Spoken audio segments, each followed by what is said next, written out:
Hello everyone. Before we begin, don't forget to hit that like button and subscribe. Comment where you're watching from and what time it is right now. That's how YouTube keeps sending you more chilling stories like this. And now, let the night begin with Story 1. The Birthday Sleepover That Never Ended. I was standing in Sarah's upstairs hallway at 3 in the morning, staring at muddy footprints that shouldn't have been there when I realized we'd never actually been alone in that house. I was 11 years old when I got invited to Sarah Mitchell's birthday sleepover. It was the social event of 6th grade, 8 girls, sleeping bags sprawled across her living room floor. Enough pizza and cake to make us sick, and the kind of freedom that only comes when parents decide to trust you for one night. Sarah lived in this massive old house on Maple Street, the kind with Victorian trim and windows that looked like eyes watching you from the curb. I remember thinking it was beautiful in an unsettling way, like something from a storybook that doesn't end well. Sarah's parents were nice enough. Her mom, Linda, greeted us at the door with that practiced enthusiasm adults use when they're hosting a crowd of preteens they know will be loud. Her dad, Richard, barely looked up from the television, just waved vaguely in our direction and told us to keep it down after 10.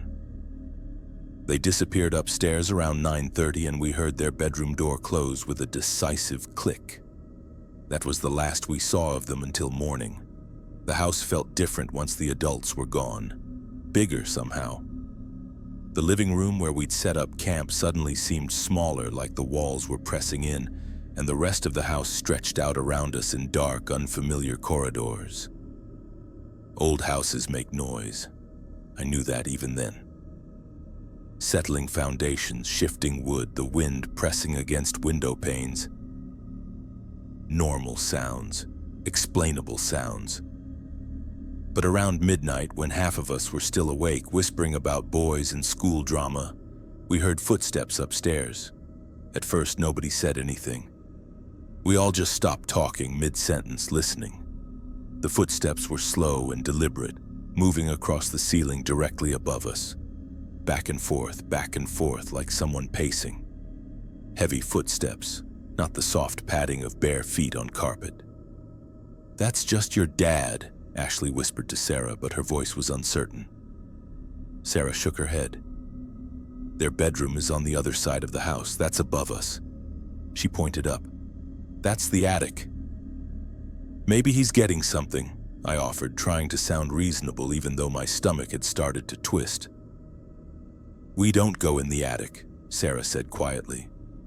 "It's locked. Has been for years." The footsteps continued. Back and forth, patient, methodical. After about 5 minutes, they stopped. We waited in silence, barely breathing, but they didn't start again. Eventually, someone made a joke about the house being haunted, and we all laughed too loud, the way you do when you're trying to convince yourself you're not scared. We stayed up another hour, but the mood had shifted. The sleepover felt less like an adventure and more like we were camping in enemy territory. I don't remember falling asleep, but I woke up around 4 in the morning needing to use the bathroom. The living room was dark except for the glow of the digital clock on the DVD player. All around me, sleeping bags rustled with gentle breathing. I stepped carefully over outstretched arms and tangled blankets, making my way toward the hallway. That's when I noticed the light. A faint glow was coming from upstairs, seeping down the staircase like fog. Not the warm yellow of a bedside lamp. This was cold, bluish, like moonlight filtered through dirty glass. I stood at the bottom of the stairs, one hand on the banister, trying to decide if I should investigate or just use the downstairs bathroom and forget about it. I should have chosen the bathroom. Instead, I climbed the stairs, each step creaking under my weight in the silent house. The light was coming from the far end of the hallway near the attic door. As I reached the top step, I could see that the attic door was open. Just a crack, maybe 6 inches, and pale light leaked through the gap. My hand was reaching for the doorknob when I saw them. Footprints. Muddy footprints on the hardwood floor leading from the attic door down the hallway toward the main staircase. But they didn't go down the stairs. They turned halfway down the hall and led directly to the room where we were sleeping below. I stood frozen, my brain trying to process what I was seeing. The mud was still wet. I could see the tread pattern of boots, work boots, heavy ones with deep grooves. They led from the attic, down the hall, and stopped at the heating vent directly above where we'd laid out our sleeping bags. Someone had been standing right there, looking down through the vent at us while we slept. I didn't scream. I wanted to, but my throat had closed up and all I could do was back away slowly, my eyes fixed on those footprints. When I reached the stairs, I turned and ran, stumbling down them in the darkness, my heart hammering so hard I thought it would break through my ribs. I made it back to my sleeping bag and crawled inside, pulling it over my head like armor. I lay there shaking, listening for any sound above me, but there was only silence. Thick, oppressive silence that felt like it was waiting for something. I didn't sleep again that night. When morning came and Sarah's mom called us for breakfast, everyone got up groggy and complaining about being tired. I didn't say anything. I didn't know how to explain what I'd seen without sounding crazy. We ate pancakes at the kitchen table while Sarah's parents asked us cheerfully about our night, and I watched Sarah's dad trying to see if his boots matched the prints I'd seen. But he was wearing slippers and I couldn't make myself ask. It was Ashley who noticed it first. We were gathering our sleeping bags, rolling them up and shoving them into backpacks when she stopped and pointed at the floor. "What is that?" We all looked. There, barely visible on the hardwood floor near the heating vent, was a smear of dried mud. Just a small amount, easy to miss, but unmistakably there. "Where did that come from?" Sarah's mom asked, frowning. She knelt down and touched it, rubbing the dirt between her fingers. "This is outside mud. How did outside mud get in here?" I opened my mouth to tell them about the footprints upstairs, about the attic door and the vent and the feeling of being watched. But Sarah caught my eye. She was staring at me with an expression I couldn't quite read, part warning, part fear. She gave a tiny shake of her head, so I said nothing. Sarah's mom cleaned up the mud while muttering about tracking dirt in the house, and we finished packing our things. My mom picked me up 20 minutes later, and I'd never been so relieved to leave anywhere in my life. I didn't tell anyone what I'd seen. Not my mom, not my friends, not even when Ashley brought up how weird the sleepover had been on Monday at school. Sarah stopped inviting people over after that. I noticed it gradually. Birthday parties moved to restaurants or movie theaters, never her house again. We grew apart in high school, the way childhood friends often do, and I convinced myself I'd imagined the whole thing. A nightmare, maybe, a trick of shadows and an overactive imagination. But 20 years later, I was scrolling through Facebook when I saw a news article someone had shared. The house on Maple Street had been sold after Sarah's parents moved to Arizona. The new owners were renovating, tearing out old walls and updating the century-old structure. In the attic, behind a false wall, they'd found a small room. Just big enough for a sleeping bag, some old food containers, and a collection of photographs. Photographs of children, sleeping children, taken from above through heating vents in various rooms of the house. The article said the police were investigating how long someone had been living there, whether it was connected to any missing persons cases, whether the previous owners had known. There were no clear answers, just questions, and the uncomfortable reality that someone had been inside that house watching for an undetermined amount of time. I called Sarah that night. We hadn't spoken in over a decade, but she answered on the second ring, and before I could say anything, she said, "You saw them too, didn't you, the footprints?" "Yeah," I whispered. "I went up there that morning after everyone left. she said, her voice distant and hollow. I needed to know if you were crazy or if I was. The footprints went back into the attic. There was a blanket in there, food wrappers, a camping lantern.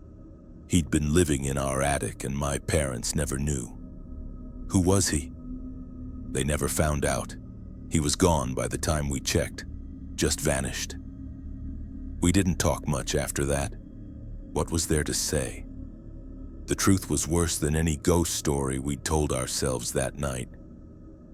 I still think about it sometimes, especially when I'm alone at night in my own house. I think about those heavy footsteps pacing above us, the patience it must have taken to wait until we were all asleep. I think about how many other nights he might have done the same thing, watching through the vents while Sarah slept, just a child alone in her room. But mostly I think about the fact that he left, just disappeared into nothing, which means he's somewhere else now. Maybe in someone else's attic. Maybe standing above someone else's child right now, listening to their breathing, waiting for the house to fall silent. I check my attic twice a month. I installed a lock on the door that only opens from the outside. And I still can't sleep in a house with heating vents in the ceiling without wondering who might be looking down. Story 2. My best friend's basement. I'd slept over at Jake Brennan's house at least 20 times before the night I watched him have a conversation with something in the storage room that his parents swore had been empty for years. Jake had been my best friend since 4th grade. We'd bonded over comic books and a shared hatred of gym class. And by middle school, his basement had become our default hangout spot. His parents were the cool type who didn't hover, who let us stay up playing video games until our eyes burned and our fingers cramped, who kept the snack cabinet fully stocked and never complained about the noise. The basement was finished. Carpet, a decent couch, a TV that was 3 years old but still better than mine, and Jake's Xbox set up like a shrine. In the far corner, tucked behind the water heater, was a storage room. Just a small closet really, maybe 4 feet by 6 feet, with a door that didn't quite hang straight. Jake's mom kept holiday decorations in there, or at least that's what I'd always assumed. I'd never actually seen inside it. The door was always closed and there was never a reason to open it. The sleepover that changed everything was in February of 8th grade. My parents were visiting my grandmother in the hospital, and Jake's mom had offered to let me stay the entire weekend. Friday night was normal. Pizza, video games, terrible horror movies we were probably too young for, but watched anyway.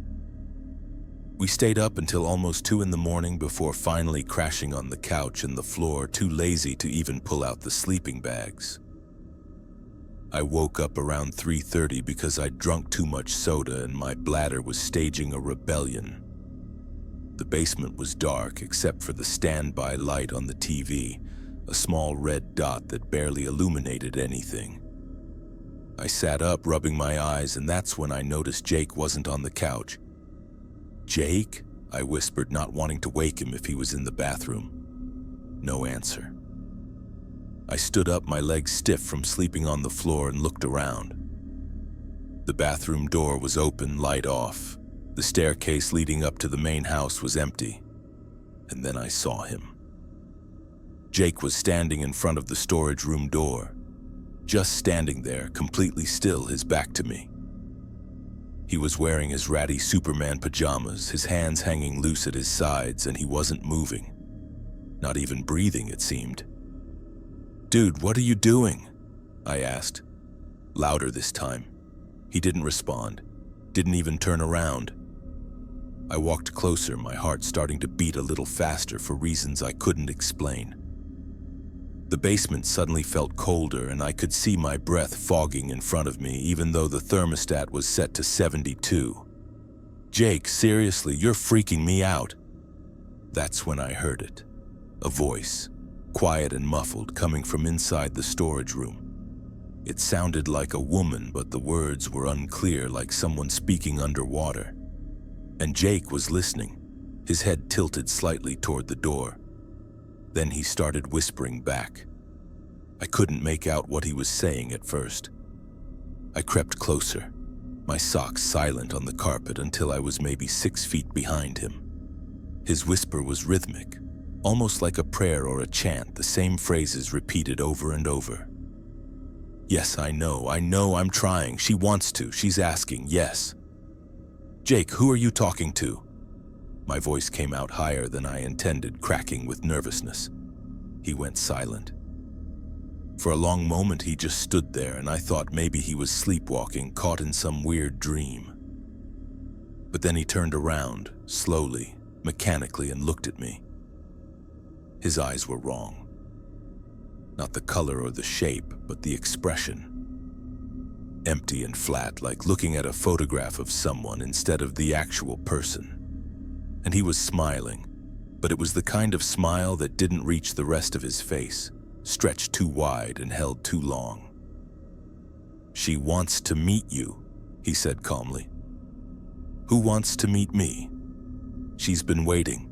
She told me you'd wake up. She said you'd understand. I took a step back. Jake, you're scaring me. There's nobody in there, that's just a storage closet. She's not in the closet, Jake said, still with that awful smile. She's behind it. She's been behind it for a long time, since before we moved here, since before anyone lived here. My mouth went dry. I wanted to run upstairs to wake his parents to get out of that basement, but my legs felt rooted to the floor. Jake took a step toward me, his movement stiff and unnatural. She likes you, Connor. She says you're polite. She says you have good manners. She wants to show you something. I don't want to see anything. Jake, snap out of it, man. This isn't funny. It's not supposed to be funny. His head tilted to the side, too far, like his neck was loose. She's lonely. She's been down here so long and nobody talks to her except me. She needs a friend. The whispering started again, but this time it wasn't coming from the storage room. It was coming from all around us, seeping through the walls, vibrating through the floor. Words I couldn't understand in a language that hurt to hear. Syllables that felt wrong in my ears. Jake's smile faded.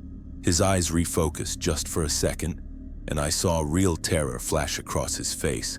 His mouth moved, and in a voice that sounded more like him, desperate and thin, he said, "Run." I didn't need to be told twice. I bolted for the stairs, taking them 2 at a time, my heart exploding in my chest. Behind me, I heard Jake scream, not words, just a raw, agonized sound that didn't seem like it could come from a human throat.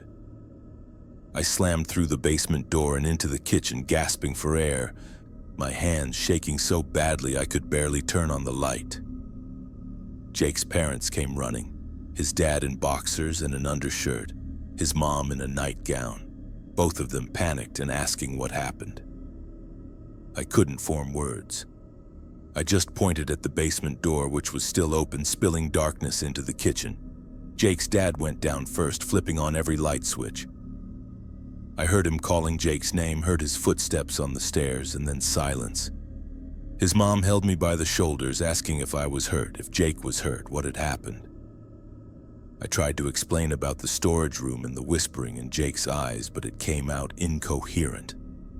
A jumble of fear and confusion. When Jake's dad came back upstairs, he was carrying Jake, who looked unconscious, his head lolling against his father's shoulder. They laid him on the couch and his mom called 911 while I stood in the corner trying not to cry. Jake woke up in the ambulance. I wasn't there for it, but his mom told me later that he didn't remember anything. Not standing at the door, not talking to anyone, not telling me to run. The doctors said it might have been a seizure or some kind of sleep disorder. Night terrors, maybe. They kept him overnight for observation and sent him home with a clean bill of health. But I knew what I'd seen. I knew what I'd heard.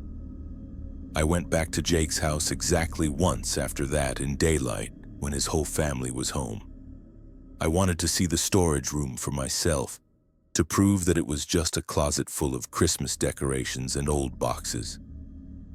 Jake's dad opened it for me, amused by my insistence.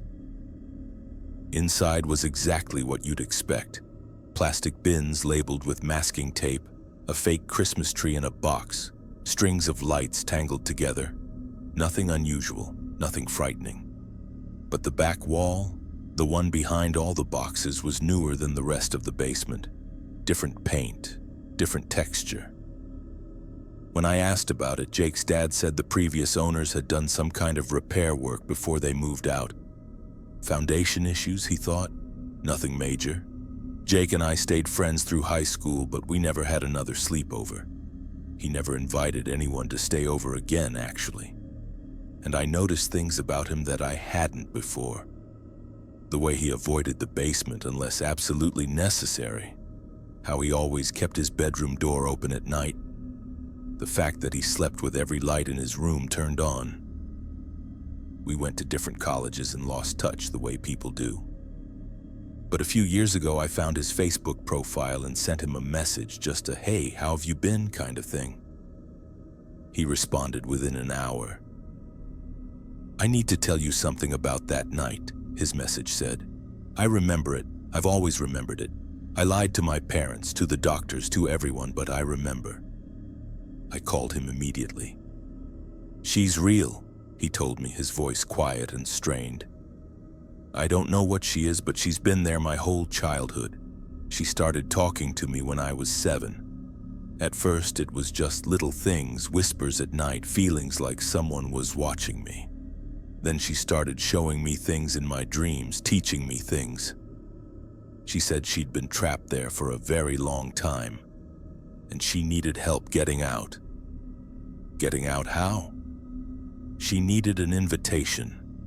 She needed someone to willingly open the door for her, to acknowledge her and let her in. She'd been trying for years with other families, but nobody else could hear her. I was the first one who could. "Jake, why didn't you tell anyone?" "Because she said if I told, she'd hurt my family. She showed me what she could do. Small things at first, making my mom trip on the stairs, making my dad's car brakes fail for just a second. Warnings. So I kept quiet and I listened to her every night and I did what she asked." "What did she ask you to do?" There was a long pause. "She wanted me to bring someone else down there, someone to replace me. She said if I did that, she'd leave me alone forever. And I almost did it, Connor. I almost brought you to her that night. But at the last second, I couldn't. You were my best friend, so I told you to run instead." My blood ran cold. What happened after I left? She was angry, angrier than I'd ever felt before. She couldn't hurt me directly. I don't think she has that power, but she made the next 2 years of my life hell. Nightmares every single night. Terrible luck, accidents, things breaking, people turning against me. It only stopped when I moved away for college. Is she still there? In your parents' house? I don't know. I've never gone back to that basement. My parents still live there, and as far as I know, they've never noticed anything wrong. Maybe she's dormant. Maybe she's waiting for another kid who can hear her. Maybe she finally found a way out. We talked for another hour, sharing stories and trying to make sense of something that had no rational explanation. Before we hung up, he said something that still keeps me awake some nights. "Connor, if you ever hear whispering in your house from behind walls or under floors or anywhere it shouldn't be coming from, don't listen. Don't engage. Don't try to figure out what it's saying. Because the moment you acknowledge it, the moment you respond, you're letting it know you can hear it. And once it knows that, it will never leave you alone." I think about that storage room sometimes. I think about what might have been behind that newer wall, in the space where foundation repair work supposedly took place. I think about Jake standing there at 3 in the morning, his eyes empty, offering me to something that had been patient enough to wait years for the right opportunity. And I think about the fact that Jake's parents still live in that house, still sleep above that basement, still store their Christmas decorations in that closet. I hope she's dormant. I hope she's gone. But I don't believe it. Every house has walls, and every wall has space behind it. And you never really know what's been living there longer than you have, waiting in the dark for someone who can finally hear it whisper. Story 3. The cabin we should have left. We found the first set of scratches on the inside of the bedroom window 20 minutes after we arrived, and we convinced ourselves they'd been there for years. Even though I could still see the wood splinters on the windowsill and smell the faint scent of fresh pine sap. There were 4 of us: me, Rachel, Marcus, and Lindsay. We'd been friends in college, the kind of tight-knit group that forms during late-night study sessions and too many shared meals in the dining hall. But that was 7 years ago. We'd scattered after graduation. Different cities, different careers, different lives. The reunion weekend was Rachel's idea, a chance to reconnect and pretend we were still 22 and invincible. She'd found the cabin online, one of those rustic rental listings with photos that looked almost too perfect. A small A-frame structure nestled in the pine forests of northern Michigan, far enough from civilization to feel like an escape, but with electricity and running water to keep us comfortable. 2 bedrooms, a loft, a living room with a stone fireplace. 3 nights mid-October when the leaves were turning and the air had that crisp bite that smells like nostalgia. We arrived Friday afternoon, the sun already beginning its early autumn descent. The cabin was exactly as advertised, charming in that deliberately rustic way, with exposed beams and flannel blankets and a guest book full of enthusiastic reviews. The owner had left a note on the kitchen counter welcoming us and reminding us that cell service was spotty, but the landline worked in emergencies. We unpacked, divided up the bedrooms, Rachel and Lindsay in one, Marcus and me in the other, and started a fire. By the time the sun set, we were into our 2nd bottle of wine, laughing about college disasters and terrible professors and all the ways our lives had turned out differently than we'd planned. It felt good, easy, like no time had passed at all. Marcus found the scratches when he went to close the bedroom curtains. "Hey, come look at this," he called from our room. I walked in to find him running his fingers along the inside of the window frame. The wood was gouged, 4 parallel lines carved deep into the sill running from the bottom corner up toward the latch. They looked like claw marks, or maybe fingernails dragged hard enough to leave grooves. "That's weird," I said, kneeling down to examine them closer. "You think an animal got in here? From the inside?" Marcus raised an eyebrow. "How would an animal get trapped inside a cabin and then try to claw out through the window instead of just leaving through the door? Maybe it's old, from before the place was renovated." The wood around the scratches was lighter than the rest of the frame, the exposed layers a pale cream color that hadn't had time to oxidize and darken. I touched one of the grooves and felt the rough texture of fresh wood grain. "These aren't old," Marcus said quietly, echoing my thoughts. We stared at each other for a moment, and then I forced a laugh. "Probably just the last renters messing around. You know how people are in cabins. Everyone wants to create a spooky story." "Yeah," Marcus agreed, but he didn't sound convinced. "Probably. We didn't mention it to Rachel and Lindsay. It seemed pointless to freak everyone out over something that probably had a rational explanation." We rejoined them in the living room, poured more wine, and played card games until midnight. The fire crackled, the cabin was warm, and outside the windows the forest was a wall of darkness so complete it felt like we were the only people left in the world. I woke up around 3 in the morning to the sound of breathing. Not my own breathing, not Marcus's steady rhythm from the bed next to mine. This was different, shallow, rapid, coming from somewhere else in the room. I lay perfectly still, my eyes open in the darkness, trying to locate the source. The breathing continued, and with it came a faint scratching sound, rhythmic and persistent, like something dragging across wood. I reached for my phone on the nightstand and turned on the flashlight. The room was empty except for Marcus and me, but the scratching continued, and I realized it was coming from inside the walls. "Marcus," I whispered, shaking his shoulder. "Marcus, wake up." He groaned and rolled over, squinting in the light. "What?" "Listen." We both went silent. The scratching was louder now, moving along the wall behind our headboards, stopping every few seconds before starting again in a slightly different location. It sounded like something small moving through the space between the walls, exploring, searching. "Mice," Marcus said after a moment.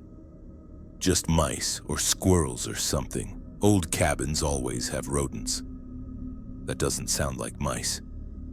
"What else would it be?" I didn't have an answer. We lay there listening for another 10 minutes, but eventually the scratching stopped, and the only sound was the wind outside and the settling of old wood. I didn't sleep again that night. In the morning, over coffee and scrambled eggs, Rachel asked if anyone had heard weird noises overnight. Lindsay nodded immediately. "I thought I was dreaming," Lindsay said, "but I kept hearing this sound like someone walking around upstairs in the loft. But nobody's sleeping up there." "We heard scratching in the walls," I admitted. "Probably just animals." "I heard breathing," Rachel said quietly, "right outside our bedroom door, like someone standing in the hallway. I thought it was one of you guys getting water, but when I opened the door to check, nobody was there." We all looked at each other around the kitchen table, the easy comfort of the night before replaced by a creeping unease. Marcus tried to lighten the mood with a joke about the cabin being haunted, but nobody laughed. The October sunlight streaming through the windows felt too thin, too weak to chase away the shadows that seemed darker than they should be.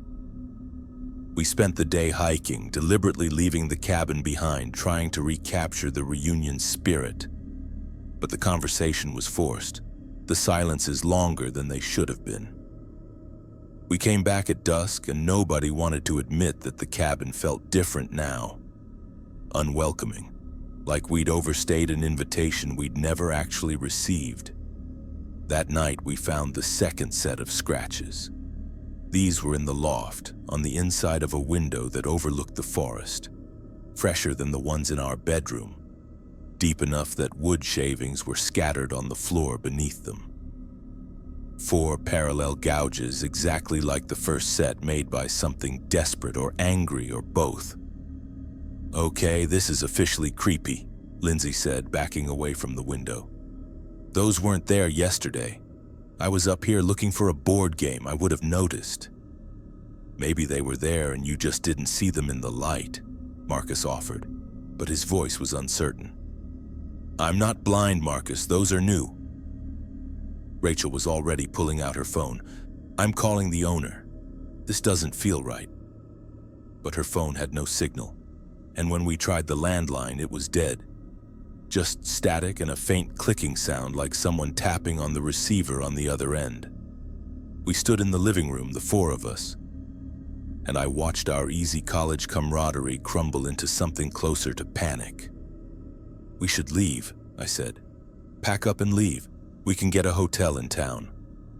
"It's a 40-minute drive and it's already dark," Marcus pointed out. "These roads are dangerous at night, especially if we're all freaked out. Let's just lock the doors, stick together, and leave first thing in the morning." It was a reasonable suggestion. Logical. Safe. We agreed because the alternative, admitting we were terrified of an empty cabin, felt too ridiculous. We pushed the couches together in the living room and decided to sleep there as a group, all the lights on, the fire stoked high. Nobody wanted to be alone in the bedrooms. We played cards and told stories, anything to fill the silence. But underneath it all was the prickling awareness that we were waiting for something to happen. It was Rachel who noticed it first, around 11 o'clock. "The scratches," she said, her voice barely above a whisper. "They're on the inside of the windows." "We know," Lindsay said when we found them. "No, you don't understand." Rachel stood up, walking to the nearest window. "If something was trying to get in, the scratches would be on the outside. But these are on the inside. Something was trying to get out." The words hung in the air, and I felt the temperature in the room drop. Not metaphorically, actually drop. My breath fogging, frost forming on the inside of the windows in patterns that looked almost deliberate. That's when we heard the footsteps upstairs. Heavy, deliberate footsteps moving across the loft, back and forth. The same pattern over and over. We all looked up at the ceiling, watching the dust motes shake loose from the beams with each footfall. Nobody moved. Nobody breathed. The footsteps stopped directly above us, and then something started scratching on the underside of the loft floor right above our heads, so loud and frantic it sounded like wood being torn apart. We scrambled away from the center of the room, backing toward the front door, our eyes fixed on the ceiling. The scratching intensified, joined by that breathing sound again, ragged and wet, like lungs struggling to pull in air. "Get out!" Marcus said. "Get out right now!" We didn't need convincing. We ran for the door, fumbling with the locks, and burst out into the October night. The cold hit us like a physical force, but we didn't care. We ran to Marcus's car, piled in, and he started the engine with shaking hands. As we pulled away, our headlights swept across the cabin one last time. In every window, the bedrooms, the loft, the living room, we saw them. Scratches. Dozens of fresh scratches on the inside of every pane of glass, crisscrossing and overlapping like something had been trapped inside and had spent hours trying to claw its way out. But we'd been the only ones inside. We drove straight through to the nearest town. 40 minutes of silent terror, broken only by Lindsay crying quietly in the back seat. We checked into a motel and didn't sleep. In the morning, Marcus called the cabin owner to tell them we'd left early. The owner was confused, apologetic, offered a partial refund. When Marcus mentioned the scratches, there was a long pause. "What scratches?" the owner asked. "On the windows, inside the windows, fresh scratches like something was trying to get out." Another pause. "Sir, I don't know what you're talking about. I was just there 3 days ago to clean and prep the cabin. There were no scratches on any windows." We never got a real explanation. The owner insisted the cabin was fine. The previous renters had left glowing reviews. There was no history of problems or complaints. We could have gone back to look, to document what we'd seen, but none of us wanted to. Whatever we'd experienced in that cabin, whatever had been with us in those rooms, we didn't want to face it again. The four of us haven't spoken much since that trip. A few obligatory texts in the group chat, some likes on social media posts, but the easy friendship we'd hoped to reclaim never came back. How could it? We'd shared something none of us wanted to remember, let alone talk about. But sometimes, late at night when I'm alone, I think about those scratches. I think about what could make them from the inside, fresh and desperate and multiplying. I think about the breathing and the footsteps and the feeling of being watched by something that shouldn't exist. And I think about the fact that the cabin is still listed online, still getting 5-star reviews, still welcoming unsuspecting groups who just want a quiet weekend in the woods. I wonder how many of them notice the scratches. I wonder how many of them make it through all 3 nights. And I wonder what happens to the ones who don't run when they have the chance. I check my windows now every night before bed. I look for scratches on the inside of the glass just to make sure. So far, I haven't found any, but I keep looking. Story 4. The Sleepover at the Foster Home. The first rule at Margaret Holloway's foster home was simple. Never go upstairs after lights out, and I broke it 3 nights after I arrived because I didn't understand that some rules exist to protect you from things worse than punishment. I was 12 when I was placed with Margaret. My 3rd foster home in 18 months, each one a temporary stop on a journey I hadn't asked to take.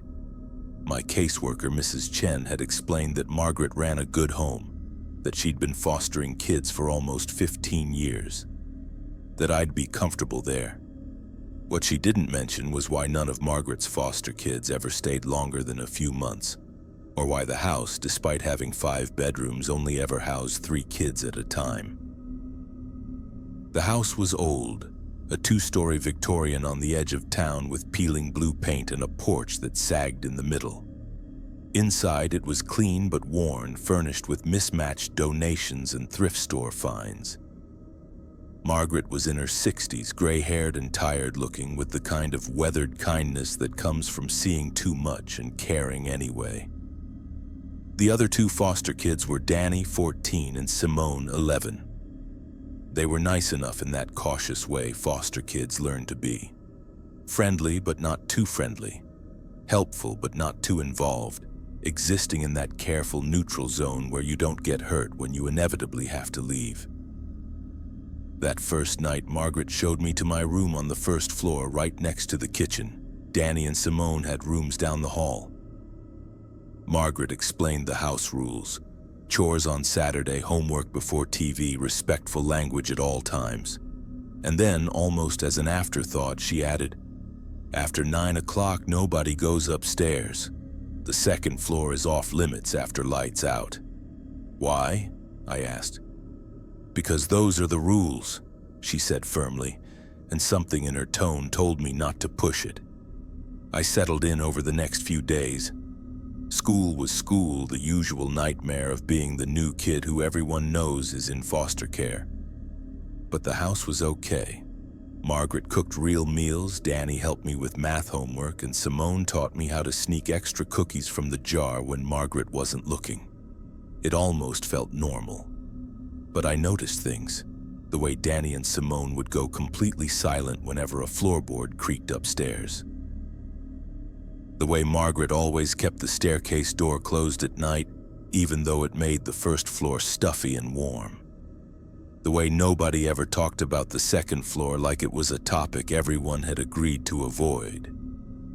On my 3rd night, I woke up around 2 in the morning needing to use the bathroom. The 1st floor bathroom was next to Margaret's room, and I could hear her snoring softly through the door. I didn't want to wake her by flushing the toilet and dealing with the loud pipes, so I figured I'd just use the bathroom upstairs. I'd seen it during the house tour on my 1st day. Nothing special, just a regular bathroom. Breaking the rules seemed like a minor thing, a technicality. I opened the staircase door as quietly as I could and climbed up, each step creaking slightly under my weight. The 2nd floor was dark, illuminated only by the moonlight coming through the hallway window. There were 3 doors along the hallway, 2 bedrooms and the bathroom. All the doors were closed. I went to the bathroom, did what I needed to do, and washed my hands. That's when I heard it. A soft thumping sound, rhythmic and deliberate, coming from one of the bedrooms. I froze, water dripping from my hands into the sink, listening.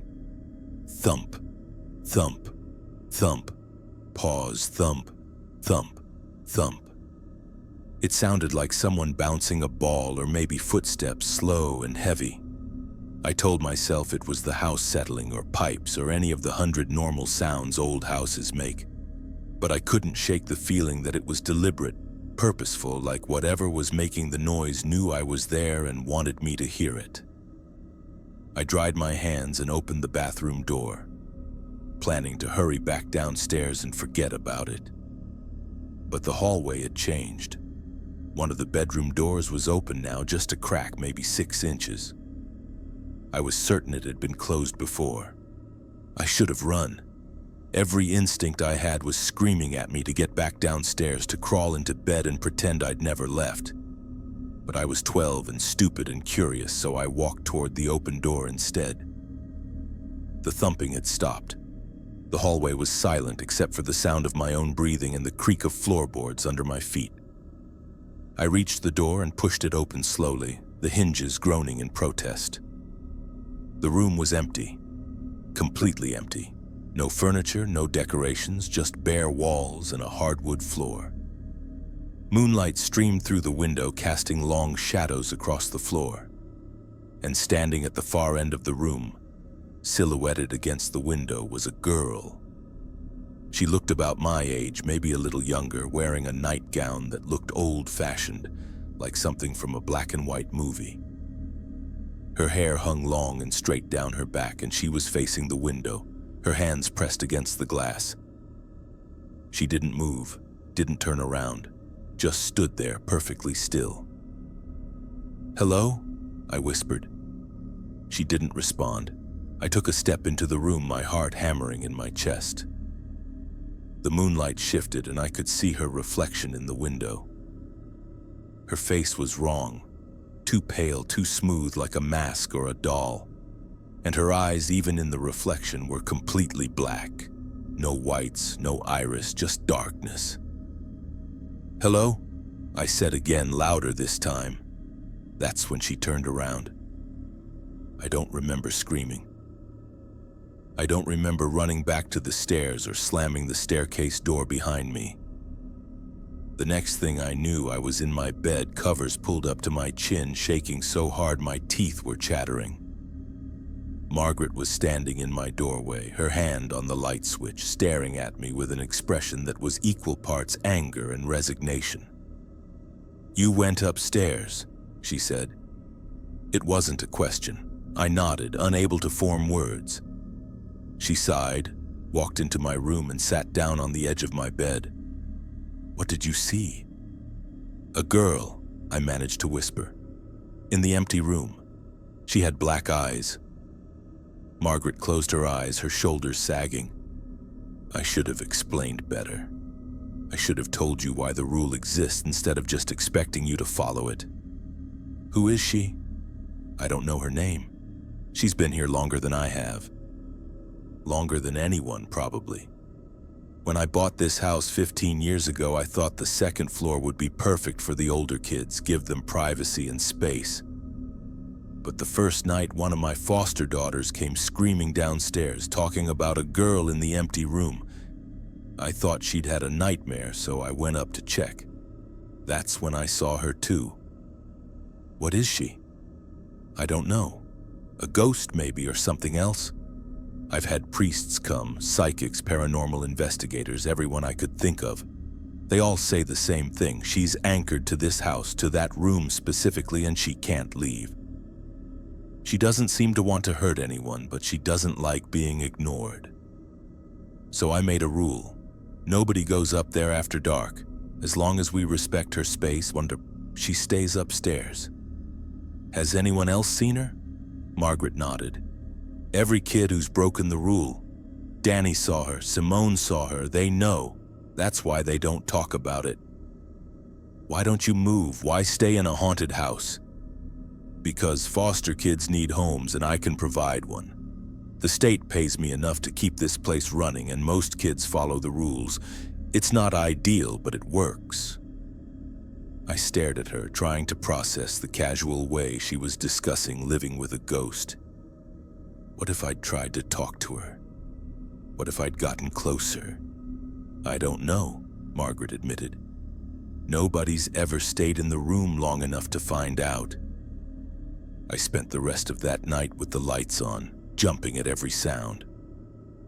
In the morning, Danny and Simone looked at me across the breakfast table with expressions I finally understood. Sympathy mixed with the relief that comes from shared trauma. We didn't talk about it, but I knew they knew. Margaret's rule made sense now. The second floor was a boundary, a line we didn't cross because crossing it meant acknowledging that something impossible was living above us. And once you acknowledged it, once you saw it, you couldn't unsee it. I lasted 3 more weeks in that house. I tried to follow the rules, tried to pretend that everything was normal. But every night I'd lie awake listening to the sounds from upstairs. The thumping, the soft creaking of footsteps. Sometimes I swear I could hear breathing, slow and measured, like someone standing at the top of the stairs listening to us below. My caseworker found me a new placement, a couple with a ranch house with no second floor, no empty rooms, no unexplained sounds. I left Margaret's house without saying goodbye to the girl upstairs, but I thought about her. I still think about her. I think about what it must be like to be trapped in a single room for decades, maybe longer. I think about all the foster kids who've seen her over the years, who've broken the rule and looked into those black eyes and felt the same cold terror I did. I think about Margaret living in that house year after year, cooking dinner and enforcing bedtimes while something inhuman walks the floors above her. But mostly I think about the fact that Margaret's foster home is still operating. There are still kids living there, sleeping on the first floor, following the rule about not going upstairs. And I wonder how many of them are like me, too curious for their own good, willing to break a rule they don't understand. I wonder how many of them have seen her. And I wonder if any of them ever tried to stay in that room, to ask her questions, to find out what she wants. I hope they didn't. I hope they all ran just like I did, because some rules exist for a reason. Now you know. Story 5. We played the wrong game. We thought we were being stupid teenagers doing stupid teenage things, and by the time we realized the game wasn't a game at all, it was already too late to stop it because nobody had bothered to read the part about how to end it. It was Brittany Chambers' 17th birthday, and her parents had made the critical mistake of trusting her with the house for the night while they visited her grandmother 3 hours away. 6 of us showed up: me, Brittany, Amber, Jordan, Kyle, and Derek. The plan was simple: junk food, terrible movies, maybe some vodka stolen from somebody's parents' liquor cabinet. Standard small-town Friday night. We'd been friends since middle school, that kind of group that forms because you're all stuck in the same place with limited options for entertainment. Brittany's living room was our default gathering spot, a space we'd occupied so many times it felt more like ours than hers. Sleeping bags were spread across the carpet, bowls of chips and candy scattered on every available surface, the TV playing some horror movie none of us were really watching. Around 11 o'clock, when we were 3 hours into doing nothing and already bored, Jordan pulled out his phone with a grin that immediately made me suspicious. "I found something," he announced, waggling his phone at us. "A game. A real one. Not like Truth or Dare or Never Have I Ever, something actually creepy." "Pass," Derek said immediately, not looking up from his phone. "Come on, it'll be fun. It's called the Midnight Invitation, and it's supposed to summon spirits or shadows or something. All these people online have tried it and said weird things happened." "All those people online are lying for views," Amber pointed out. But she was already leaning closer to look at Jordan's screen. I should have sided with Derek.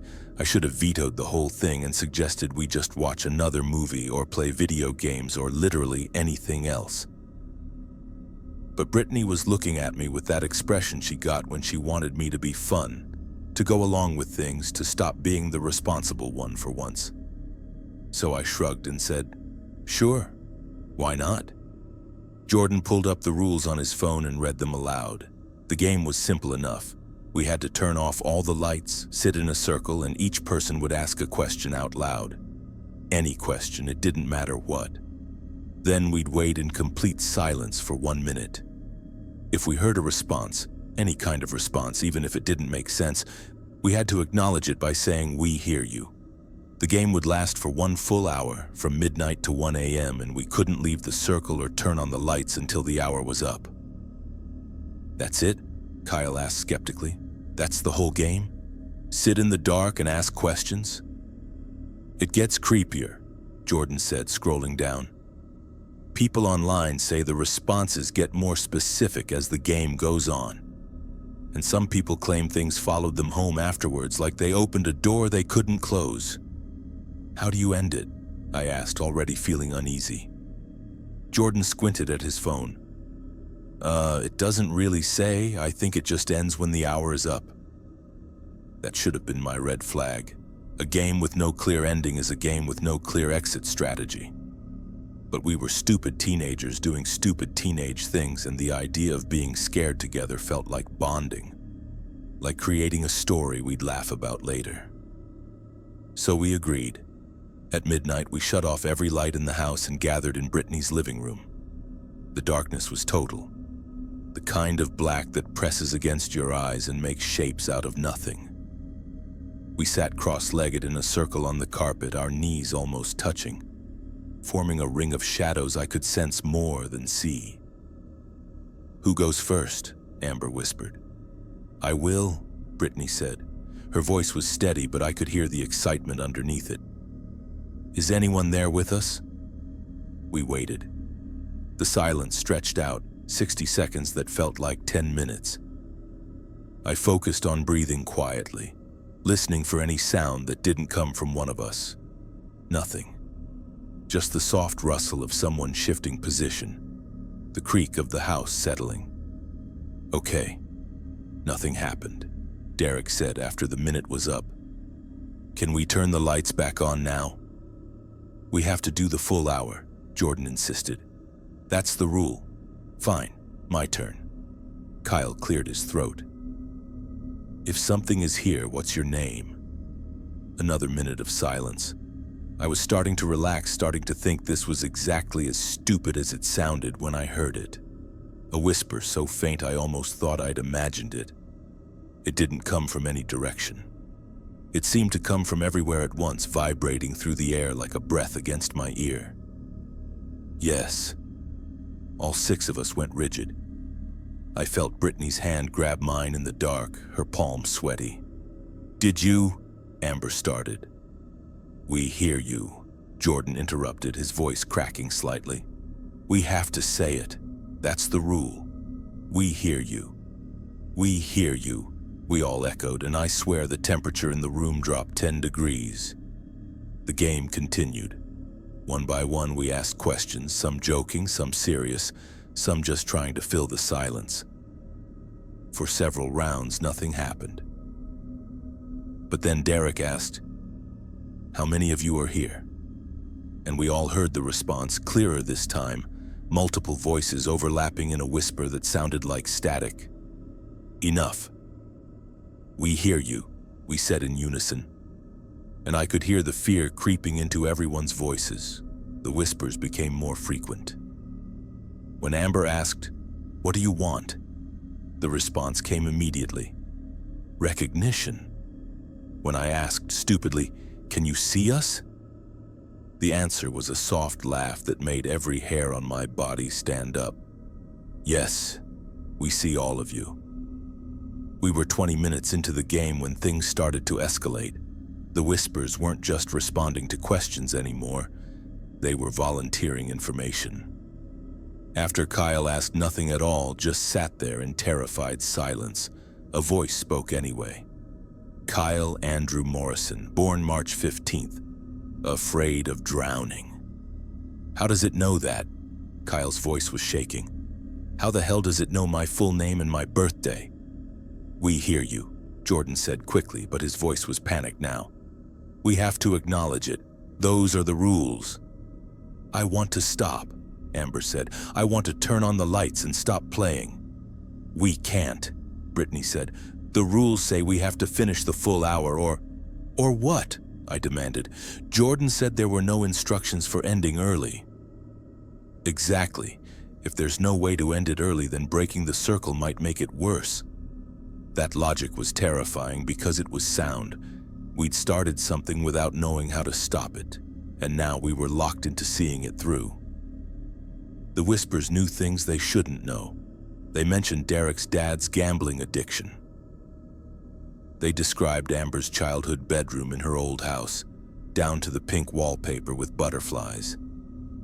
They told Jordan about the car accident he'd been in 2 years ago, details he'd never shared with anyone. They were pulling information from somewhere, accessing things that should have been private, impossible to know. When my turn came around again, I didn't ask a question. I just sat there, shaking, hoping the whispers would skip me. They didn't.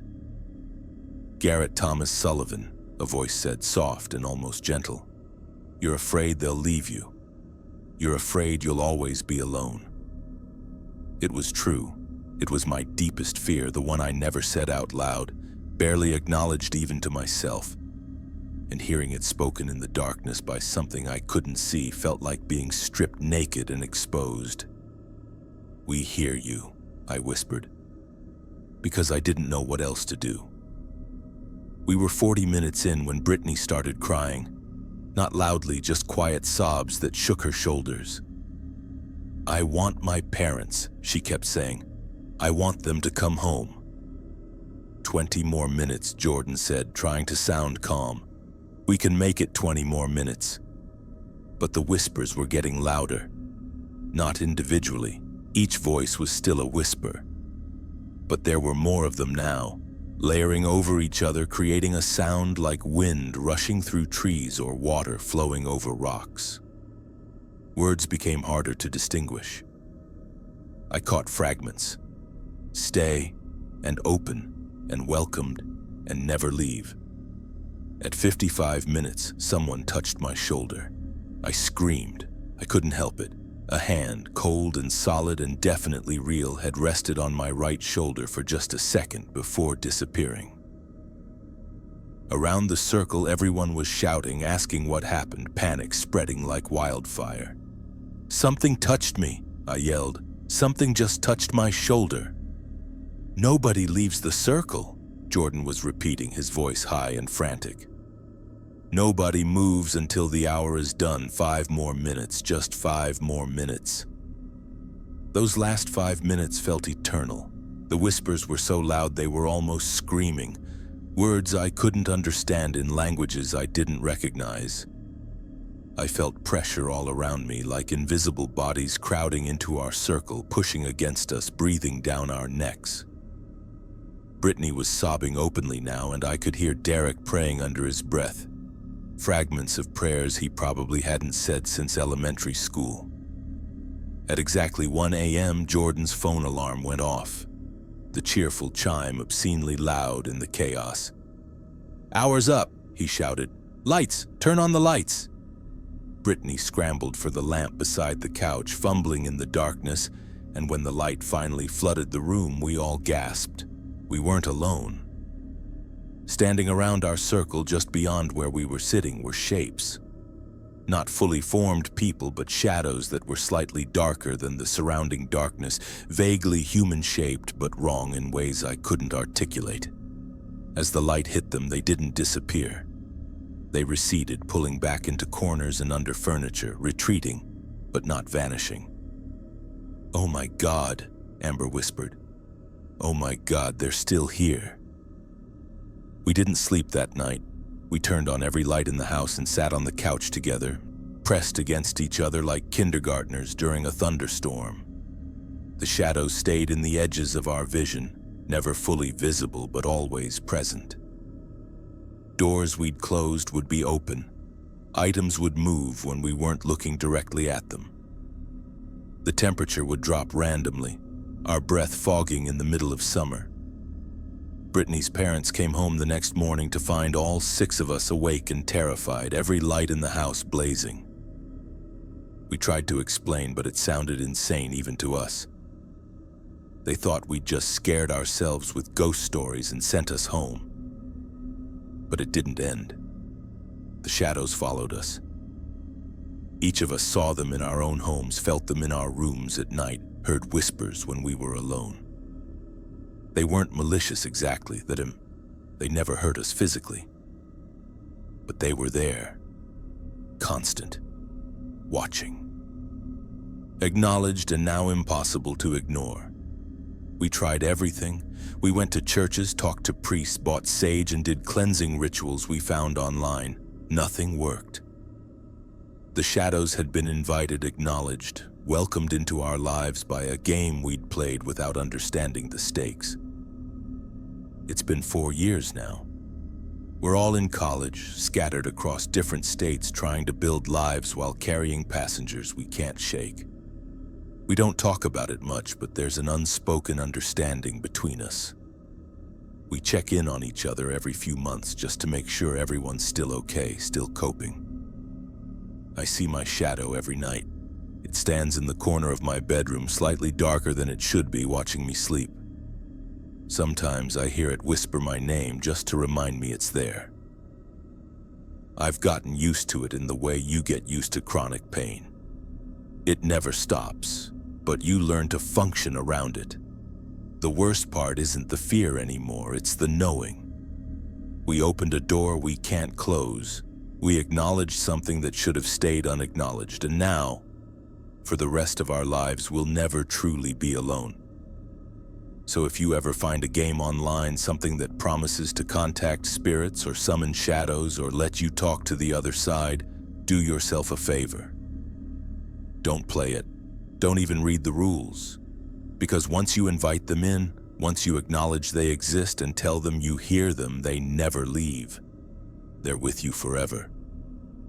And trust me when I say forever is a lot longer than you think. Story 6.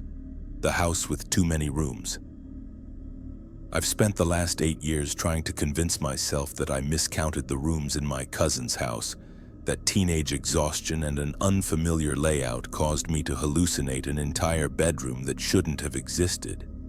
But I can still see the sleeping bag on the floor and smell the stale air, and I know what I found was real.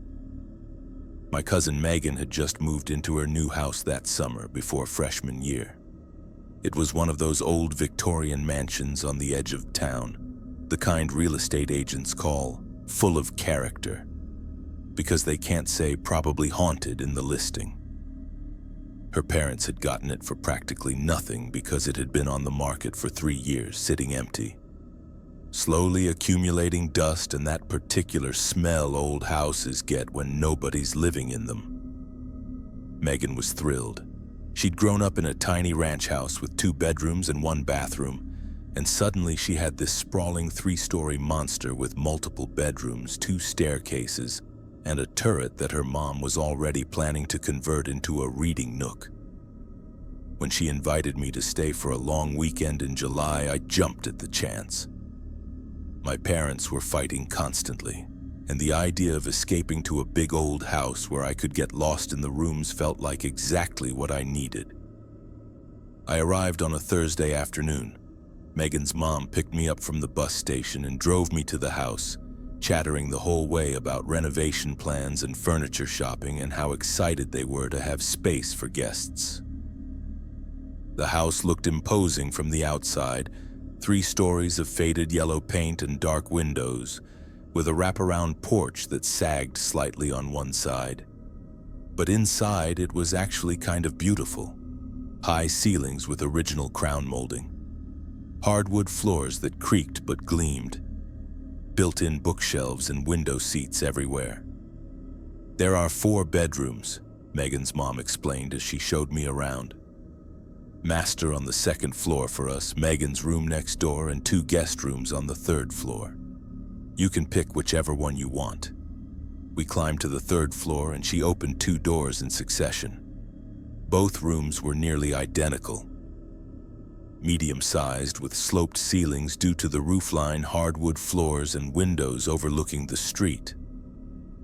I picked the one on the right because it had better light, and we dropped my bag inside. Megan and I spent the afternoon exploring the house and the neighborhood, grabbing ice cream from a shop 2 blocks away, and catching up on the drama we'd accumulated since seeing each other at Christmas. By the time we got back to the house for dinner, I felt comfortable there. The house was big, but it didn't feel threatening.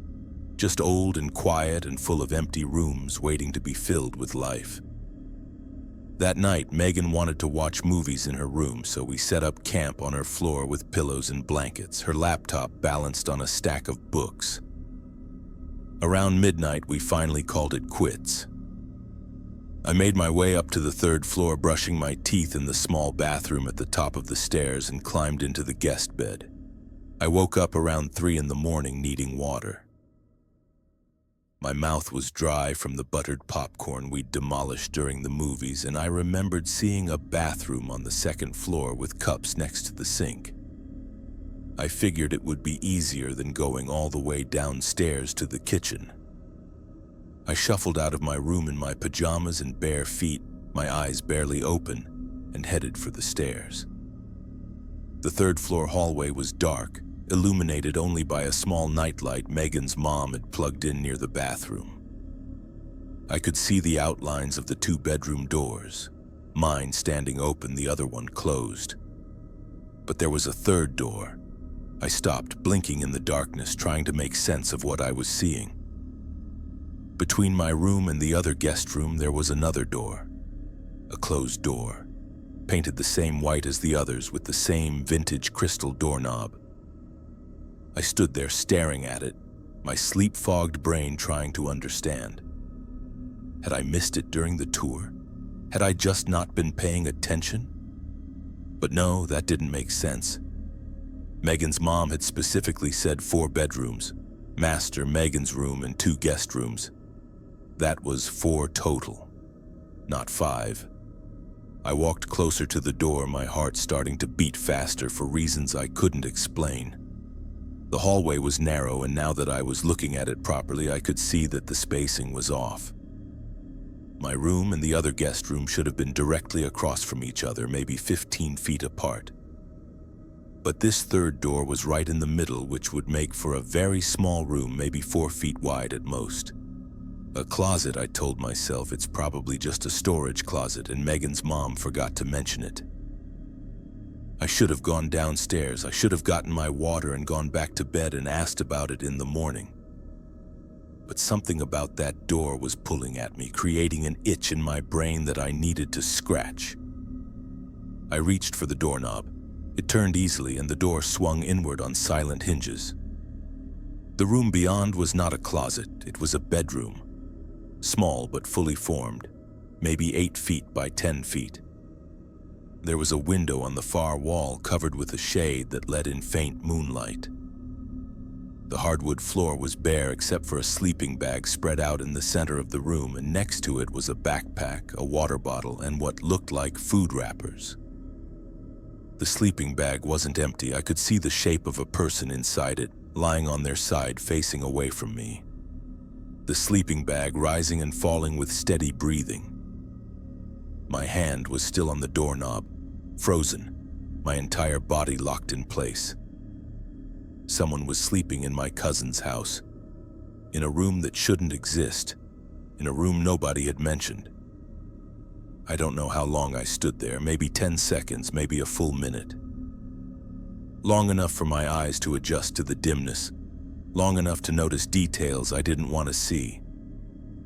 The camping lantern next to the backpack, the pile of clothes folded neatly in the corner, the way the sleeping bag was positioned to have a clear view of the door, like whoever was inside had been watching and waiting before they went to sleep.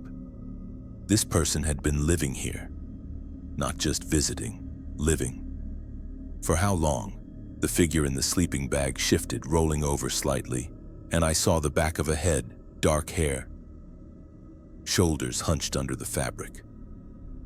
I backed out of the room as quietly as I could, easing the door closed, my hands shaking so badly the doorknob rattled. I moved down the hallway in the darkness, trying not to make a sound, and nearly tripped down the stairs in my panic to get away. I burst into Megan's room without knocking. She sat up instantly, disoriented and alarmed by my sudden entrance. "Ashley, what?" "There's someone in your house," I whispered, my voice barely under control.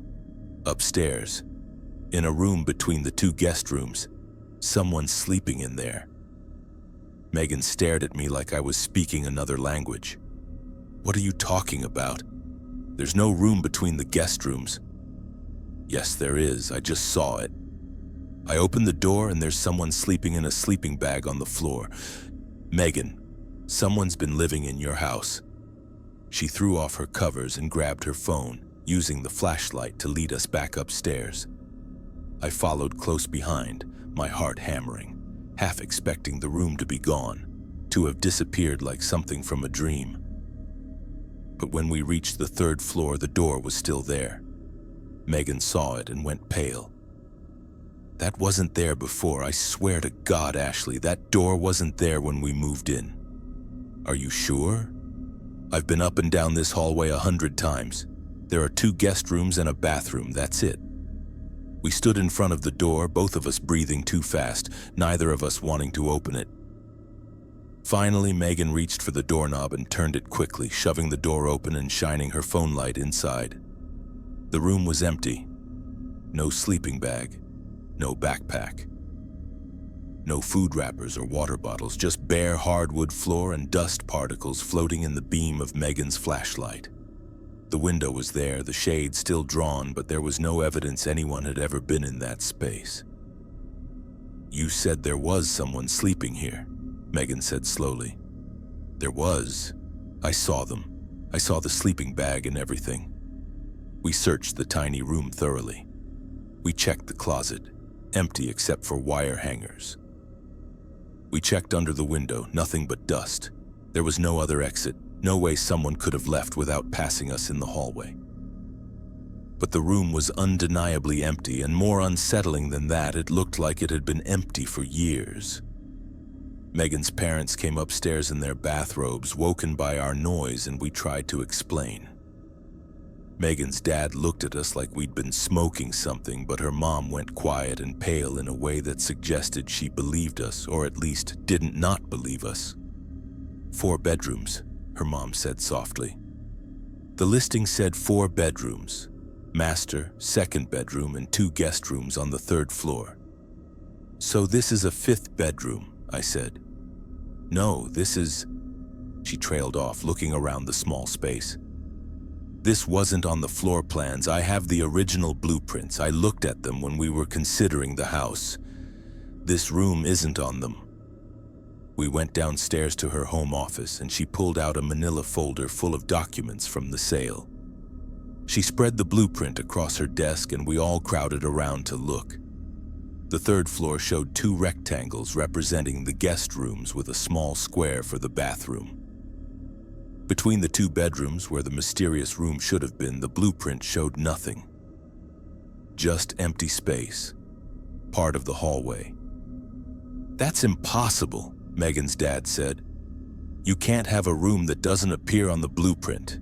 The dimensions wouldn't work. But we'd all seen it. The door was real, the room was real, and I had seen someone sleeping in it. We didn't sleep the rest of that night. Megan's dad checked all the doors and windows, making sure everything was locked, while her mom called a locksmith to come first thing in the morning. We sat in the living room with all the lights on, drinking coffee and trying to make sense of it. When the locksmith arrived at 8 a.m., Megan's dad asked him to install a lock on the mysterious 3rd floor door. The locksmith went upstairs, and we heard him walking around, opening and closing doors. He came back down 5 minutes later, looking confused. There are only 2 bedrooms and a bathroom on the 3rd floor, he said. I don't know what door you want me to put a lock on. We all ran upstairs. The door was gone. Just smooth wall where it had been, painted the same white as the rest of the hallway, as though it had never existed. I left that afternoon. I told Megan's mom I wasn't feeling well, that I needed to go home, and she didn't argue. She looked as shaken as I felt, and I think she was relieved to have one less person in the house to worry about. Megan called me 2 weeks later. Her family was moving out. Her parents had hired a structural engineer to examine the house, and he'd found evidence of modifications, places where walls had been added or removed over the years, spaces that didn't quite match the original construction. There were hollow sections between rooms, gaps that shouldn't exist, and when they'd opened up one of the walls in the 3rd floor hallway, they'd found a narrow passage running between the guest rooms, a space just wide enough for a person to live in, with marks on the walls where someone had hung things, and a peephole drilled through into each bedroom, small enough to miss but large enough to see through. Someone had been living in the walls of that house for months, maybe years, using hidden passages and appearing rooms, watching whoever stayed in the guest rooms. The police investigated but found no evidence of who it had been or how long they'd been there. The previous owners claimed they'd never noticed anything unusual, and the owners before them were dead. Megan's family bought a new house, a modern ranch with an open floor plan where there was nowhere to hide. We joked about it sometimes, tried to make light of what happened, but neither of us ever stayed over at anyone's house again without checking the walls, the closets, the spaces between rooms. Because the truth is, we never really know what's behind the walls of old houses. We never really know how many rooms there are, or who might be living in the spaces we can't see. I still have nightmares about that sleeping bag, about the shape of a person lying so still, breathing so steadily, waiting in a room that appeared and disappeared like something from a ghost story. But it wasn't a ghost. It was something worse. It was a real person living in secret, watching and waiting in the shadows between rooms. And they're still out there somewhere, maybe in another old house with another family who doesn't know all their rooms yet. I count the doors now, everywhere I go. I check floor plans against physical spaces, and I never open a door I wasn't expecting to find. Because sometimes what you find on the other side is worse than any locked door could ever be. Story 7. The Slumber Party Invitation. The girl who invited me to her slumber party didn't have any other friends. And 3 hours into the night, I understood exactly why nobody else had ever accepted her invitations before. Her name was Madison Reed, and she'd transferred to our school in October of sophomore year. She was quiet in that deliberate way some people are, not shy exactly, but watchful, like she was constantly taking notes on everyone around her. She ate lunch alone, never raised her hand in class, and somehow managed to be completely invisible despite being new. I noticed her because I was also kind of invisible, the girl who'd been at the school forever but never quite fit into any particular group. She approached me after school on a Friday in early November, catching me at my locker as I was shoving textbooks into my backpack. "Lauren, right?" she said, her voice soft and a little uncertain. I nodded, surprised she knew my name. "I'm having a slumber party tomorrow night at my house. Would you want to come? It's just going to be small, nothing fancy. Movies and snacks and whatever." I should have asked who else was coming. I should have made an excuse about being busy or needing to check with my parents. But the truth was, I hadn't been invited to anything in months, and the loneliness was starting to feel like a physical weight. So I said yes. She gave me her address, smiled in a way that didn't quite reach her eyes, and walked away before I could ask any follow-up questions. I told my mom I was going to a friend's house for a sleepover, which was technically true even if the friend part was generous. She was just happy I was socializing and dropped me off Saturday evening with instructions to call if I needed anything. The house was in an older neighborhood on the outskirts of town, a modest 2-story with beige siding and minimal landscaping. It looked normal enough, maybe a little stark, but not threatening. Madison answered the door immediately, like she'd been waiting right behind it. "You came. I'm so glad. Come in." The inside of the house felt wrong from the moment I stepped through the door. It was too clean, too organized, like a model home staged for sale rather than a place where people actually lived. The furniture was neutral and generic. No family photos on the walls, no clutter or personality anywhere. Even the air felt strange, still and heavy, like the house was holding its breath. "Where should I put my stuff?" I asked, holding up my overnight bag. "My room's upstairs. We'll be sleeping there." Madison took my bag and started up the stairs, and I followed, trying to shake the growing unease in my stomach. Her bedroom was just as sparse as the rest of the house. A bed with a plain gray comforter, a desk with nothing on it, a dresser with all the drawers closed. The only personal touch was a bookshelf filled with paperbacks. their spines lined up with military precision. "Are your parents home?" I asked, trying to sound casual. "They're in their room. They don't really come out much. They like their privacy." "Oh, okay." We went back downstairs and Madison pulled out board games and set up snacks in the living room. Chips, cookies, soda, all the standard sleepover fare. We played games for a while, talked about school and teachers and nothing particularly deep. She was actually nice, if a little intense in the way she made eye contact, holding it just a beat too long. I started to relax, thinking maybe I'd misjudged the situation. Around 10 o'clock, Madison suggested we watch a movie. She dimmed the lights and started some horror film I'd never heard of, something with terrible acting and worse special effects. Halfway through, I excused myself to use the bathroom. "Upstairs, second door on the left," Madison said without looking away from the screen. I climbed the stairs in the quiet house, the movie's soundtrack fading as I reached the second floor. The hallway was dark except for a thin line of light coming from under one of the doors. Her parents' room, I assumed. I used the bathroom quickly and was heading back to the stairs when I heard voices. They were coming from behind the closed door, muffled but audible. Two voices, male and female, having a conversation. But something about the rhythm was off, the way the sentences overlapped and repeated. I moved closer, pressed my ear to the door, and realized what I was hearing. It was a recording. The same conversation playing on a loop, over and over. A man saying, "Did you remember to lock the door?" and a woman responding, "Yes, I already checked." And then silence, and then the same exchange again. My hand was reaching for the doorknob before I consciously decided to open it. The door swung inward and I saw the bedroom was empty. Completely empty, no furniture, no people, just a small speaker on the floor playing the recorded conversation. The window had blackout curtains and the walls were bare. I backed out of the room, my heart starting to race, and turned to find Madison standing at the top of the stairs watching me. "You shouldn't have done that," she said quietly.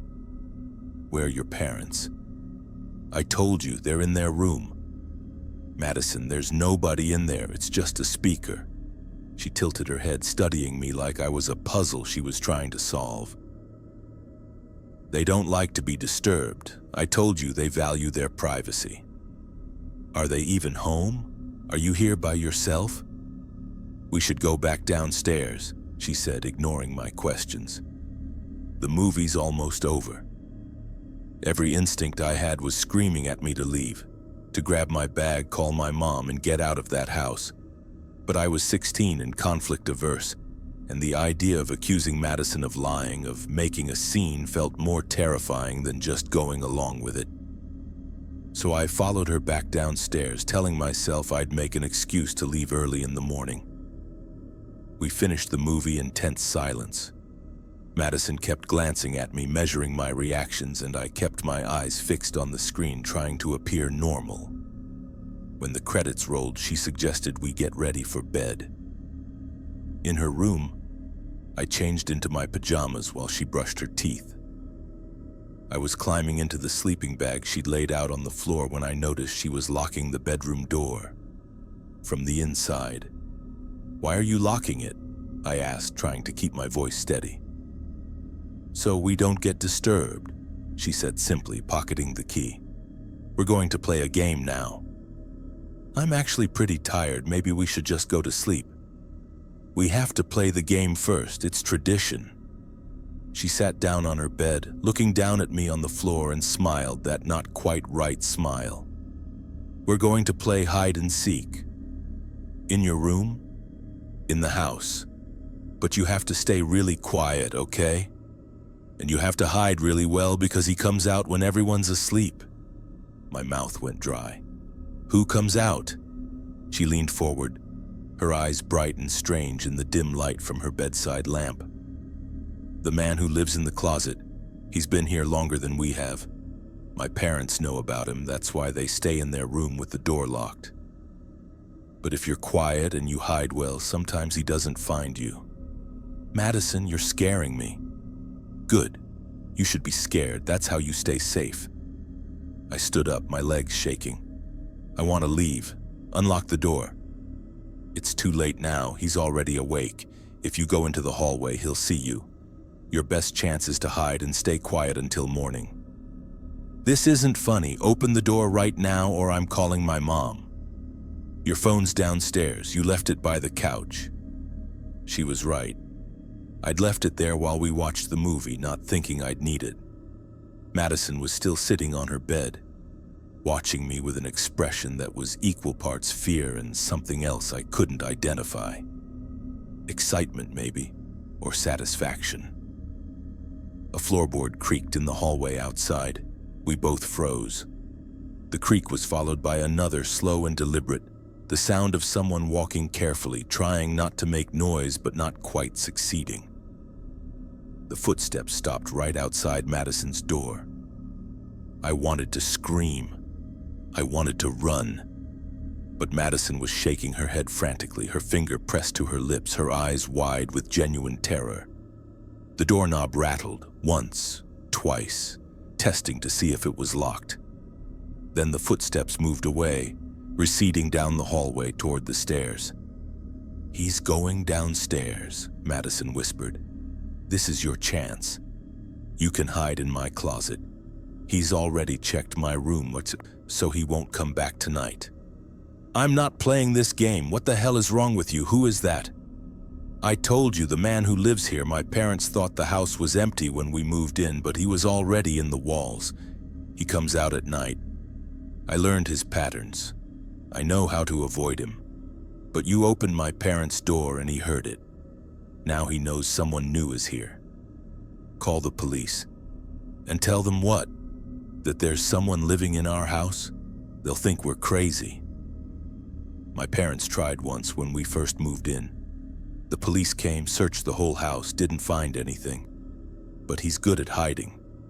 And after that, things got worse. He started leaving signs letting us know he was angry. My parents decided it was easier to just stay out of his way. The footsteps were coming back up the stairs. I didn't think. I ran to Madison's closet, pulled open the door and squeezed inside, pushing past hanging clothes to the back corner. Madison turned off her lamp, plunging the room into darkness, and I heard her climb into her bed and pull the covers up. The bedroom door opened. I couldn't see anything from inside the closet, but I could hear everything. Footsteps entering the room, slow and measured. Breathing, heavier than it should be, wet and labored. The sound of someone moving around, checking spaces. I pressed myself further into the corner, my hand clamped over my mouth to stifle any sound, tears streaming down my face. "She's hiding," Madison said, her voice muffled by blankets. "But she's not very good at it. You'll find her." I heard the closet door creak open. Hands grabbed me in the darkness, yanking me out into the room. I screamed and fought, kicking and clawing, but the grip was strong and I was being dragged toward the bedroom door. In the faint moonlight coming through the window, I caught a glimpse of Madison sitting up in bed, watching with that same strange smile. I don't remember much of what happened next. I remember screaming. I remember breaking free in the hallway and running for the stairs. I remember crashing through the front door, which wasn't locked, and running into the street in my pajamas.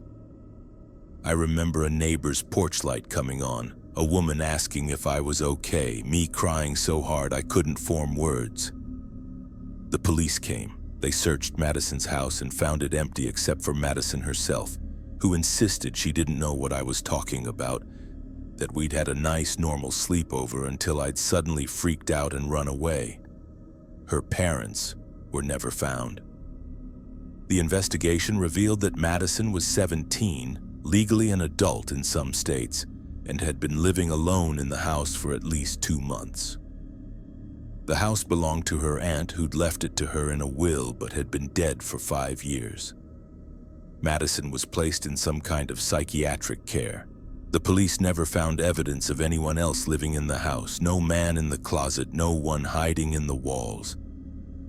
They treated me like a hysterical teenager who'd gotten scared during a sleepover and overreacted. But I know what I felt. I know those hands grabbed me, that someone real and solid dragged me toward that door. And I know Madison was telling the truth about one thing. There was someone in that house. Someone who'd been there long before she moved in. I think about her sometimes, about why she invited me. Was I supposed to be a distraction, someone for him to focus on instead of her? Was it some kind of test, a game she'd learned to play to survive? Or did she just want someone else to know, to witness what she'd been living with so she wouldn't be alone in the knowing? I never found out. Madison disappeared from the system about 6 months later. Just stopped showing up to appointments and no one could locate her. For all I know, she went back to that house. I hope she didn't. I hope she's somewhere safe, somewhere with people who believe her and help her. But late at night when I'm alone, I remember the way she smiled when she told me to hide. And I wonder if maybe she wasn't a victim at all. Maybe she was something else entirely. Story 8. The reunion that went too far. We thought spending a weekend at the old lake house where we used to have sleepovers would bring back the magic of high school, but instead it brought back something that had been watching us for 10 years. Cataloging every moment, waiting patiently for us to return. It was Morgan's idea. The 5 of us, Morgan, Cameron, Taylor, Quinn, and me, had been inseparable in high school, the kind of friend group that forms during junior year and feels invincible. Like nothing could ever pull us apart. Then college happened, and jobs, and relationships, and suddenly 10 years had passed and we'd all drifted into different lives in different cities. We still followed each other on social media, liked each other's posts, sent the occasional "we should get together" message that never materialized into actual plans, until Morgan's parents decided to sell the lake house. The lake house had been our sanctuary during high school. Morgan's parents were the permissive type who'd let us spend entire weekends there unsupervised, trusting us not to burn it down or throw parties. We'd had countless sleepovers in that house, staying up until dawn talking about dreams and fears and everything that felt important when you're 17. It held all our best memories, and the idea of it being sold to strangers felt like losing a piece of ourselves. So Morgan sent out the message. One last weekend at the lake house. All 5 of us, no partners or spouses or kids, just us trying to recapture what we'd had. We arrived on Friday evening in October, a decade after our last visit. The house looked smaller than I remembered, shabbier, with paint peeling from the shutters and leaves clogging the gutters. Inside, it smelled like dust and mildew and old memories. But we cleaned it up, opened windows, started a fire in the stone fireplace, and cracked open the wine. Within an hour, it almost felt like old times. Almost. The thing about revisiting the past is that you can never actually go back.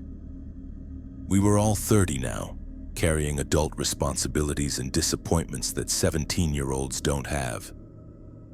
Morgan was going through a messy divorce. Cameron had just been laid off from his job. Taylor was dealing with a sick parent.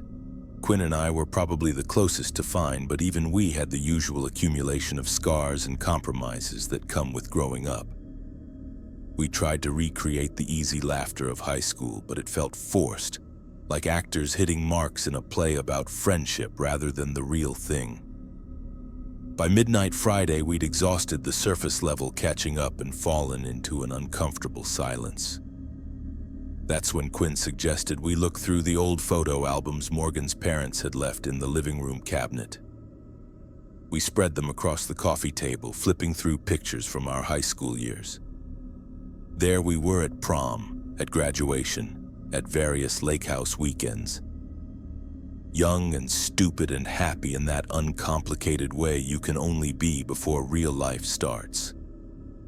We laughed at our terrible fashion choices and bad haircuts, and for a moment the forced nostalgia felt almost genuine. Taylor was the one who noticed it first. "This photo is weird," she said, holding up a picture of the five of us asleep in the living room, sleeping bags scattered across the floor. "I don't remember anyone taking this." We crowded around to look. The photo was taken from above, looking down at us sleeping. The angle suggested someone had been standing on the stairs with a camera, shooting down into the living room.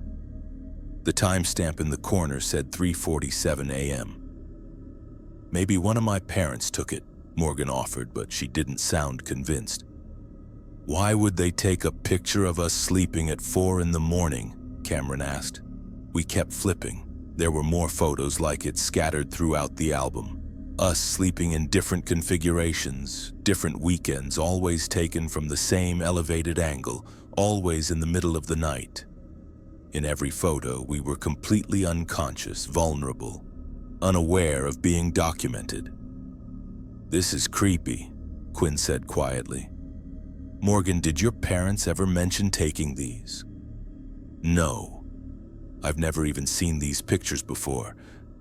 I thought this album was just from our regular visits, stuff we took ourselves." Taylor was going through another album, her hands starting to shake. "There are more. Look, this one is from junior year, and this one, and this one. Someone was taking pictures of us sleeping every single time we stayed here."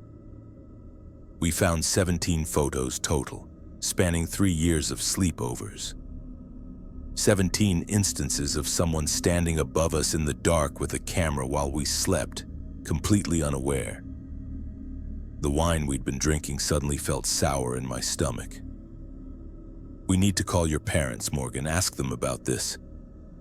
Morgan pulled out her phone, but there was no cell signal. We'd always joked about the lake house being a dead zone, part of its rustic charm. Now it felt like a trap. "I'll try the landline," she said, walking to the kitchen. The rest of us sat in tense silence, staring at the photos spread across the table. In the firelight, our 17-year-old faces looked alien and distant, like strangers. The person holding the camera in each photo had been close enough to touch us, close enough to hurt us, and we'd never known. Morgan came back, her face pale.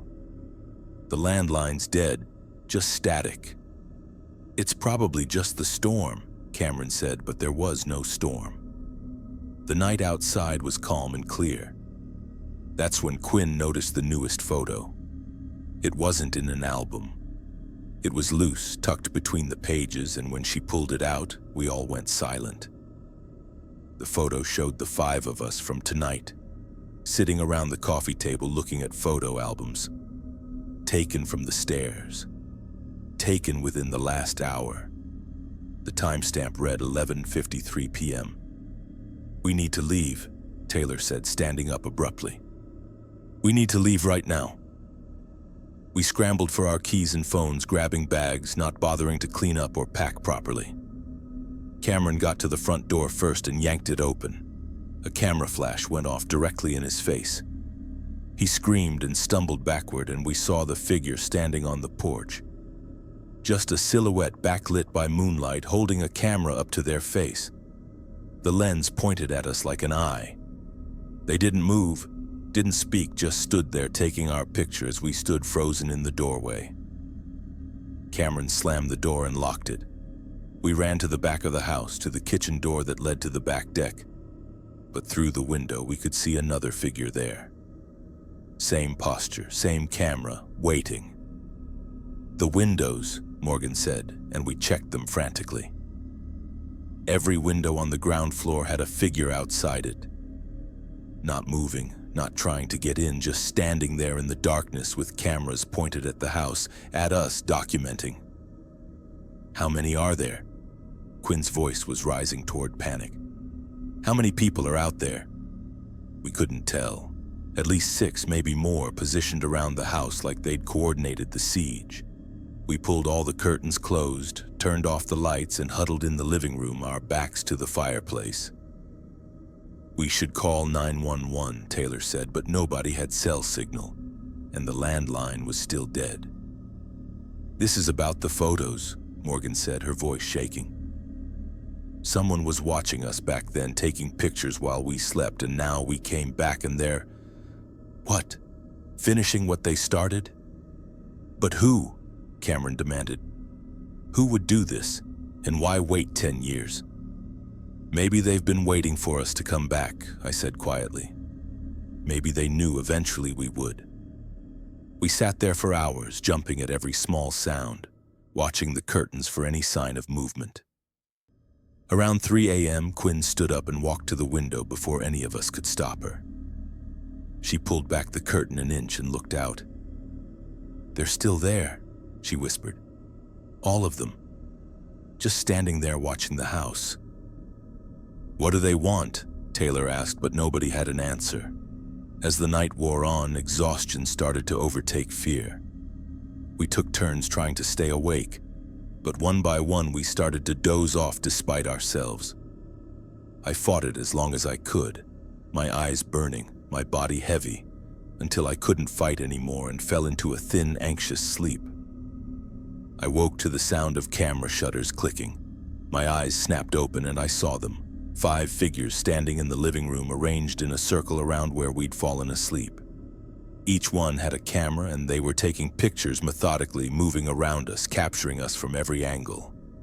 The flash went off repeatedly, white light bursting in the darkness, but none of us besides me were waking up. I tried to move, to scream, to wake the others, but my body wouldn't respond. I was paralyzed, only able to move my eyes, watching as the figures documented us the way they'd been documenting us for a decade. They wore dark clothes and had their faces covered with ski masks, anonymous and inhuman. One of them leaned down close to me, so close I could hear their breathing behind the mask, and took a photo of my face from 6 inches away. The flash left purple spots in my vision. Then they straightened up and moved to Morgan, repeating the process. I don't know how long it lasted, maybe 10 minutes, maybe an hour. But eventually they finished, lowered their cameras, and filed silently out of the house through the front door we'd locked. I heard it close behind them, heard car engines starting in the distance, and then silence. The paralysis broke and I gasped, my lungs filling with air like I'd been drowning. The movement woke the others and they all sat up, disoriented and groggy, asking what happened. I tried to explain, but it came out incoherent, a jumble of cameras and figures and the feeling of being utterly helpless. When the sun finally rose, we searched the house. The front door was unlocked from the inside, the deadbolt thrown, like someone with a key had opened it. Nothing was missing. Nothing was disturbed except for one thing. The loose photo that had shown us from tonight was gone. We left as soon as it was light enough to feel safe. Drove to the nearest town with cell service and called the police. They went to the lake house, searched the property, interviewed all of us. They found the old photos in the albums and took them as evidence, promised to investigate. But they never found who'd taken them. Never identified the figures who'd surrounded the house or how they'd gotten inside. The lake house sold a month later to a family with young kids, and I think about them sometimes. Wonder if someone is taking pictures of them sleeping too. The 5 of us don't talk anymore.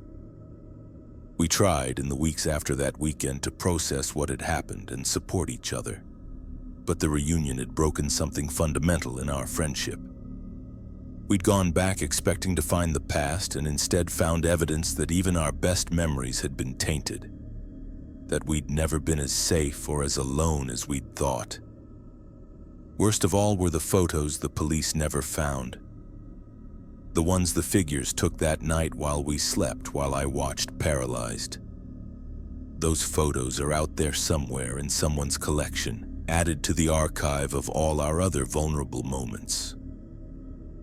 Sometimes I'll be at work or grocery shopping or just living my life and I'll feel it. The sensation of being watched, of being documented, of someone somewhere pointing a camera at me and adding another image to their collection. I'll turn around and see nothing, just ordinary people going about their ordinary days. But I know they're out there. The ones who've been watching since we were 17. And now that they have 10 years worth of documentation, I wonder what they're waiting for. I wonder if they're patient enough to wait another 10 years for us to forget again, to let our guard down, to gather somewhere for another reunion. And I wonder if next time, they'll want more than just pictures. I check my windows every night. I cover my laptop camera. I'm careful about what I post online and where I say I'll be. Because once someone decides to watch you, to catalog you, to collect you, they never really stop. They just wait for the right moment to add to their collection. And that moment always comes.